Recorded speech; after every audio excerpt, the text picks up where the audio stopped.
The SEC Insider Hit today is brought to you by one of the best Italian restaurants in the Southeastern Conference. Taste Italian Kitchen in Starkville and Ridgeland. From the vodka rigatoni to the bolognese to the tiramisu. Mix in a little calamari and fried ravioli. TasteItalianKitchen.com to make your reservation today. Open for lunch and dinner in Ridgeland and Starkville. And they serve fabulous food. It is a beautiful, beautiful restaurant. The decor, the bar, everything is awesome. One of the best Italian restaurants in the SEC. Taste Italian Kitchen. We're the Out of Bounds Show. We're 105.9 The Zone ESPN. Steve Robertson joins us, genespage.com, 247 Sports. He joins us on the Farm Bureau Insurance Guest Line. Steve, you and I were two of the few that were banging the drum the last 5 or 6 months that this was a schedule where Mississippi State should, and the expectation should be, both on and off campus, of going 4-0. Give Lebby and the players credit. They did what they had to do, and it's the first time they're 4-0 in over a decade. What do you think? Yeah, absolutely. And, outside of that Arizona State game, State has been in control of each of these games, right? And even in that game, State had some really good moments. But, the reality of it is the old adage is good teams win, great teams cover. I'm not ready to say State's a great team, but State's covered the spread in all 4 games. And, got a chance to do it this weekend, with Tennessee coming to town too. So the Arizona State game we always felt was probably, the most important on the schedule. Well, you knock that one out, and now to kind of underscore your point, since the NCAA went to a 12-game schedule, Mississippi State has gone 4-0 in the non-conference 10 times. 9 of those 10, they have made a bowl game. And so now here is the 11th time that State's gone 4-0 in non-conference. And so now we'll see what happens the rest of the way. But Jeff Lebby and the crew have put this team in a position to do some pretty cool things. I'm impressed. I'm impressed with the disaster of last year and what Lebby and his staff were able to do, and Mark Butler and Charlie and among others, to get this thing going in the right direction. They still, they still have a ton of work to do as far as personnel. They need to, add another layer in December, as you know, but they're trying to win some games, possibly 5 or 6, and get into the postseason. So let's go with the offensive line. It's still a work in progress. Shapen's played well. They've got some other pieces that have looked good. I think he's holding the ball a little too long, Steve, and I don't want him to take the hits he's taken. What do you see from this offensive line as they go into a big test against Tennessee this weekend? Well, Lebby has said he's going to play 3 tackles and 3 guards just because, spreading the wear and tear out a little bit. And at times that's been an issue. They're playing well, don't get me wrong, but there have been some unnecessary hits, and I think some of that is just a cohesion standpoint, right? You just have had some guys that maybe haven't developed a lot of chemistry yet because of the fact you've had guys a little bit banged up. You lose Steen week 1 against Southern Miss, then Reese misses a game, Timothy Lewis has missed a game, so it's just a matter of repetition. But, this Tennessee team that State's about to play, certainly a very talented team. But the reality of this game is, and I think it's what it's going to boil down to, if State can pass protect, State has a real chance to win this game. Tennessee is dead last in the SEC when it comes to pass defense, giving up over 1,100 yards. They've given up 19 explosives. So that's plays of 20 yards or more in the passing game. So if State can keep Blake Shapen upright, State's got a puncher's chance to go win this ball game this Saturday night. Yeah, but do you agree with me? I'd like – he's playing well. I'd like to see him just throw it away when it's not there, Steve. And how important will that be? He's been able to take some sacks, Steve, against teams that – even Arizona State, they were able to recover, right?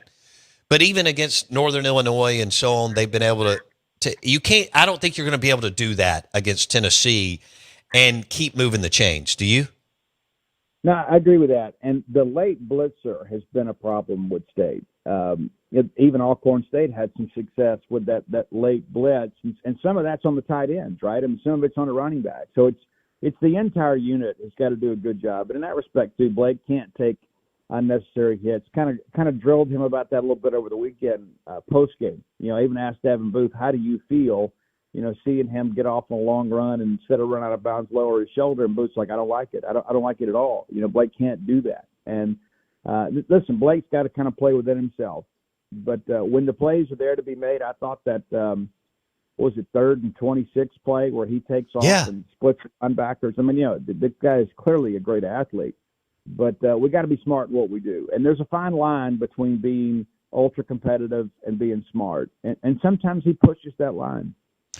All right. I didn't know. I knew he was athletic, but you just mentioned the 25-yard run or whatever it was. I didn't know he had that kind of speed and explosiveness.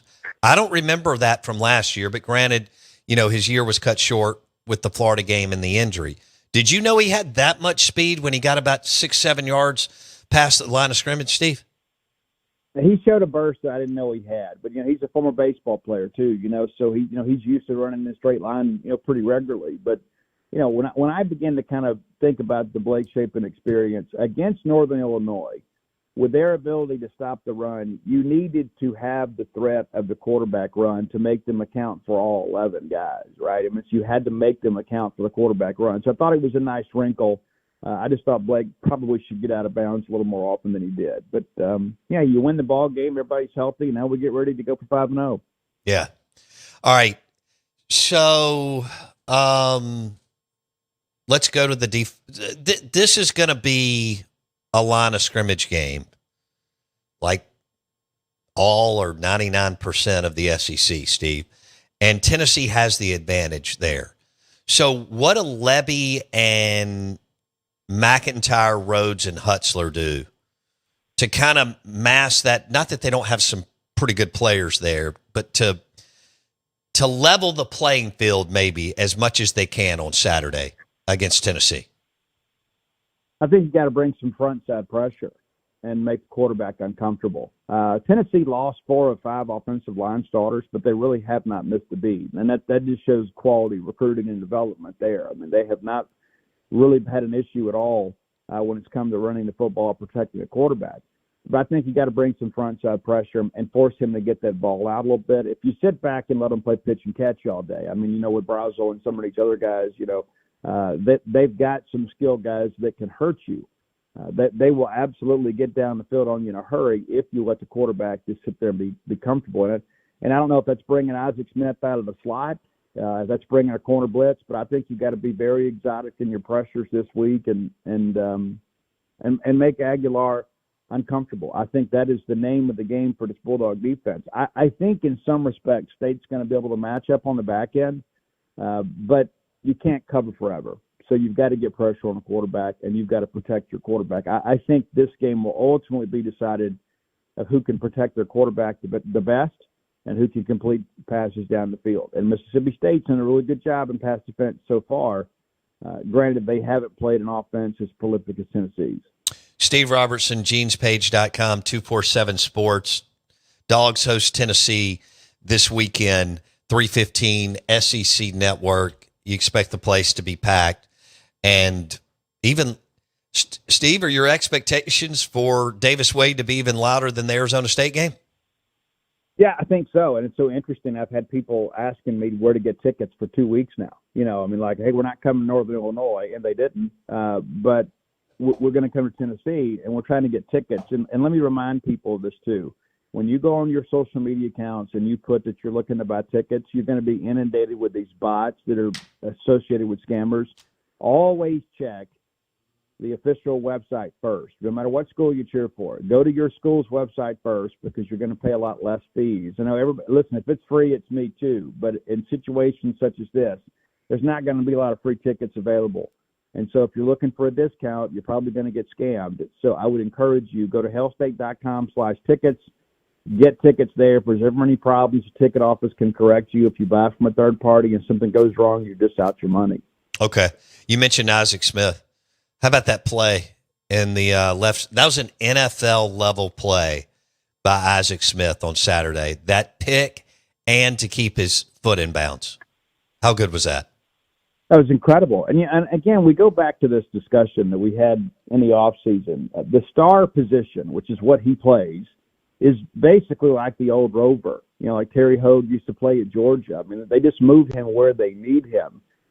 He's not a true linebacker. He's not a true safety. But on that play, it's a one-high safety look, and Isaac Smith is the guy that's, 20 yards off the line of scrimmage. And it was kind of reminiscent of that great Thursday night pick that Nico Whitley made of Cam Newton. You just go, the pass is a little bit long, and you make the athletic play and get your feet on it. It's hard to believe it's Isaac Smith's first interception as a Bulldog, considering the great things he's done here at Mississippi State. But that was really a turning point in the ball game. I mean, I didn't think State was ever in any danger of losing that game. I think that play and then the block punt just kind of let everybody enjoy the rest of the day. Yeah, I agree. Steve Robertson on the Out of Bounds show. What about health? How did they come out of the game? Who's injured? Who's going to be back? Give us some whatever updates you know. Yeah, I'm eager to see what we found out about Jerron Manning. He got banged up a couple times in the game, and watching him walk off the field, he was really favoring that left foot a little bit. So that's something to watch. We'll try to find out for you today. And, of course, now that we're in SEC play, the availability report will be out all week, so there won't be a lot of mystery come game day as it relates to all that. But outside of that, it looks like State got this game pretty healthy. And, again, we'll ask Jeff Levy here in a couple of hours just, how things sit. Last year, Lev didn't have much to say on Mondays and just said, hey, we'll release the availability report later this week. But we'll still ask. We've got an obligation on behalf of the fans to ask those things. But Manning is probably the one right now I'm the most concerned with. Okay. With Whitson out, who can be a factor? Who can disrupt the pocket and get to the quarterback or making uncomfortable, not just this game, but throughout the season? Is there more than one guy? Is there a couple of guys that may have a shot of somewhat replacing Whitson? I don't know if you have anybody on that same caliber of athlete up front, but I'd like to see a little more Ray Thomas. I mean, they put him in the ball game late against Alcorn State. He had some really big plays. He was in the game this week too, against Northern Illinois, his former team, and made some plays, got a sack, ran the quarterback out of bounds about 3 yards short of the line of scrimmage. And so I'd like to see a little more of him, but it's been interesting. You're kind of seeing this Burrows and Diesel Moy thing. They're not pass rushers, but they're guys that kind of create a pile there in the middle, and sometimes that's all you need your interior defensive lineman to do. I think one of the stories, maybe the storylines that's lost from the weekend, is that Northern Illinois is a run-first team, and State held them to their lowest rushing total of the year, and they had 2 weeks to prepare. I think that's probably gives you a little confidence that this defensive line's kind of figuring some things out rotationally since Will Whitson's injury. Do you have a player that explosive? I don't know that you do, but it does appear this group has made some progress in the last 2 weeks, and I'm preparing to kind of move on without him. Okay, so I don't know if I asked that the right way. Is there a guy that's kind of built like, everybody wants to go to like Montez Sweat, and those guys just don't come around, and you don't have any of those players right now.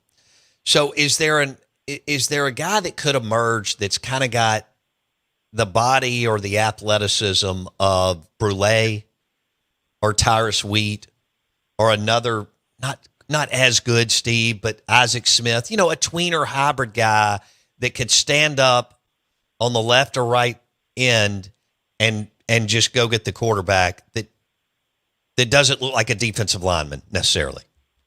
Yeah, well, I think in obvious passing downs, I think Nave Sanders is the guy.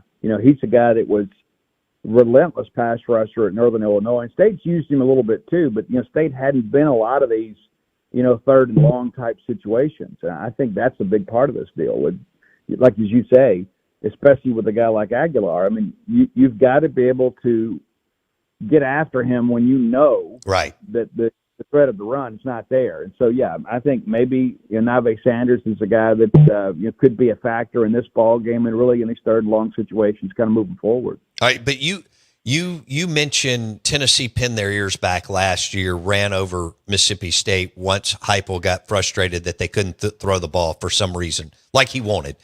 And Nico wasn't accurate, whatever. Aguilar is more accurate. They look better. How, if you had to, like, what do you think the ratio will be where Hutzler, McIntyre, and Rhodes have to commit, Steve, up to maybe 8 guys, but definitely 7 in the box to try to keep Tennessee from running it and at will and putting their corners and possibly just one safety back in man? I mean, how often do you think that'll happen on Saturday? Is that something they're just going to have to do and hope it works? Yeah, I think you got to win on first down, right? I mean, you got to go out there and maybe even have some run blitz on first down and play some press coverage and things like that, because you've got Kelly Jones is one of the more athletic corners in the country, not just in the conference. I mean, you don't have guys with that catch radius and that speed that play corner very often. So you've got to win on first down, because you can't go up and get in second and medium where they kind of dictate terms to you. But yeah, I think you can't be bend but don't break in this. I think you've got to be a very aggressive defense. And back to your point too, like as we discussed, State knocked Nico out of the game last year against Tennessee. And then they're like, you know what, we're tired of messing with you guys. We're just going to line up and run the football, which is what a lot of other opponents have done. I don't think they'll have that same level of success because personnel is different on both sides. Sure. But you've got to put Tennessee in a situation where they're not dictating terms. And a lot of that's being able to score, and I think this is going to be a higher scoring game than people anticipate. I really do. I don't think it'll be one of these games that's played, in about, 75 minutes. I think it's going to be one of these games where both teams really, really, get vertical. I think there's going to be a lot of passing in this ball game both ways. Well, Levy has proven that even last year with Van Buren and Coleman, but this year with Shapen and the crew, that they can, generate explosive plays to the passing game, which is where you started the conversation, and I think that was smart. Steve Robertson on the Farm Bureau Insurance guest line. GenesPage.com, 247 Sports, the Boneyard Podcast. Dogs 4-0 for the first time since 2014. And Levy and crew have done what they needed to do. Credit to them and the staff for going 4-0. There's a lot of excitement with Tennessee going in. All right, am I missing something? Obviously, Mississippi State has a hell of a field goal kicker.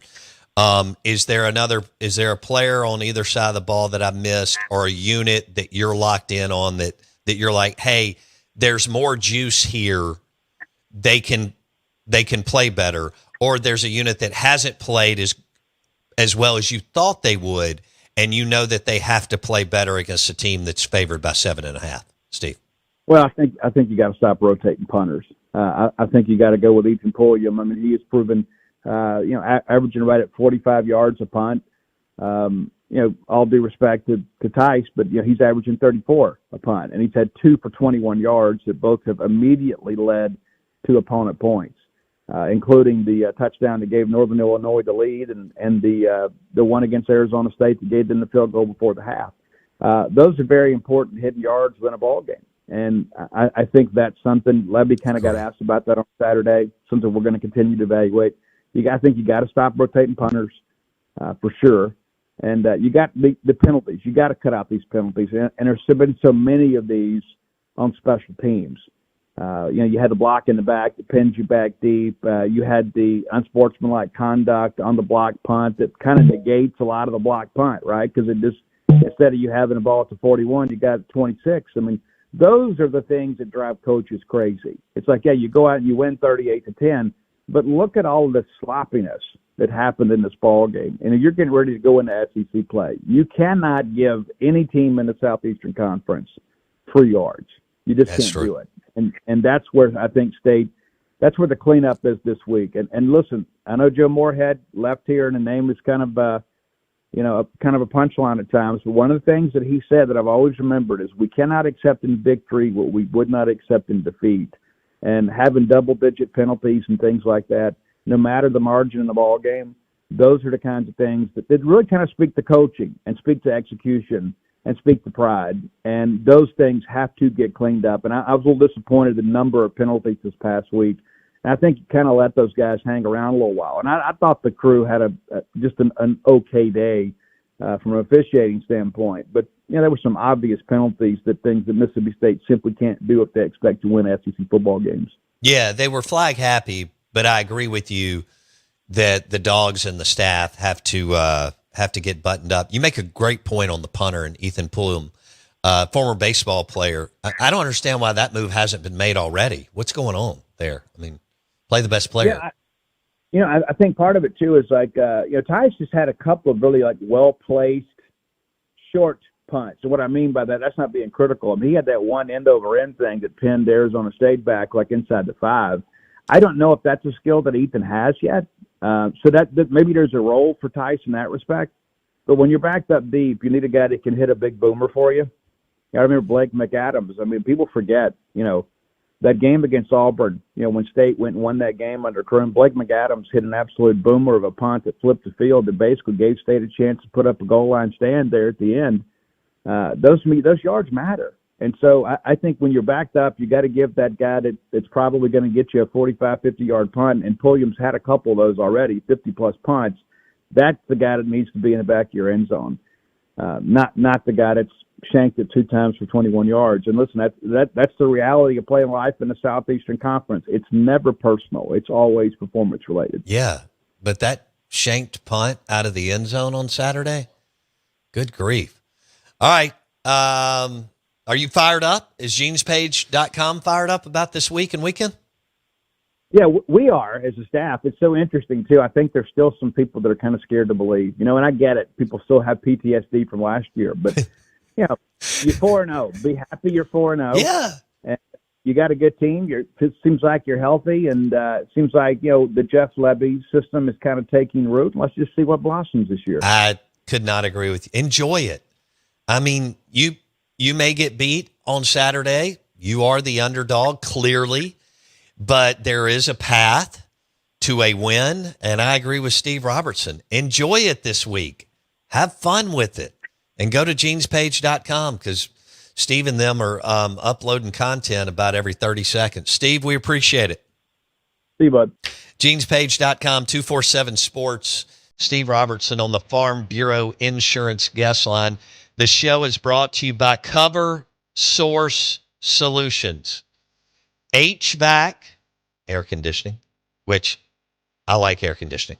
I like my house to be cool and cold. So air conditioning and plumbing. Air conditioning and plumbing. Cover Source Solutions. Locally owned, Mississippi grown. Offices in Brandon and Ridgeland. CoverSourceSolutions.com for your next HVAC or plumbing, repair, new construction, existing. We're live in the Bank Plus studio.